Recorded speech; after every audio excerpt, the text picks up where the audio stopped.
సమస్యలతో ఉన్నటువంటి ఒక స్త్రీ నిస్సహాయ స్థితిలో ఉన్నది. ఆమె జీవితంలో నా కుమార్తె దయ్యము పట్టి బహు బాధపడుచున్నది, నా సమస్యను తీర్చగలిగిన వాడు నీవు మాత్రమే, కనుక నీ యొద్దకు నా ప్రార్థనను తీసుకొస్తున్నాను అని ప్రార్థన చేస్తున్నటువంటి స్త్రీగా కనబడుతున్నది.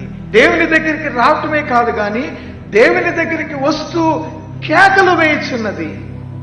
కేకలతో తన సమస్యను దేవునికి చెబుతున్నటువంటి ఒక స్త్రీగా మనము ఈమెను జ్ఞాపకం చేసినటువంటి వారమై ఉంటున్నాం. ప్రియమైన దేవుని బిడ్డలారా, ఎందుకు ఆమె కేకలు వేయచ్చు అడుగుతున్నది అనంటే, ఆమె హృదయంలో ఒక ఆశ కలిగినది. నేను దేవుని దగ్గరికి కేకలు వేయచ్చు అడగటము ప్రారంభిస్తే బహుశా దేవుడు నా సమస్యను తీర్చగలవాడేమో అని ఆ స్త్రీ అనుకున్నట్లుగా చూస్తున్నాం. మనం కూడా కొన్నిసార్లు ప్రార్థన చేస్తున్నప్పుడు మనకు తెలియకపోకుండానే దేవునితో వాగ్వివాదం పడుతుంటాను.